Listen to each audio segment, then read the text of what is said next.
ইউনুস আলাইহিস সালাম নাম শুনেছেন কিনা? আমরা সবাই জানি তিনি মাছের পেটে ছিলেন।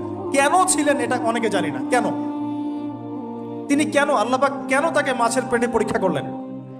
কারণটা আমি বলছি, সূরা আম্বিয়া পড়ে দেখবেন। তিনি যখন দাওয়াত দিচ্ছিলেন কওমকে, কওমের অনেকেই দাওয়াতটা রিসিভ করছিল না। একটু রাগান্বিত হয়েছেন তিনি, সামান্য একটু রাগান্বিত। আমরা হয়ে যাই না এখন? আরে কতদিন থেকে দাওয়াত দিই, মানুষ কথাই শোনে না। তো ইউনুস আলাইহিস সালাম একটু রাগান্বিত হয়ে ব্যাকওয়ার্ডে এসেছেন, আল্লাহ রাব্বুল আলামিন ধরে ফেলেছেন। তোমাকে তো আমি এই দায়িত্ব দিয়েছি জাস্ট আমার তাওহীদ প্রচার করার জন্য, কবুলকে করলো না দেখার দরকার নাই।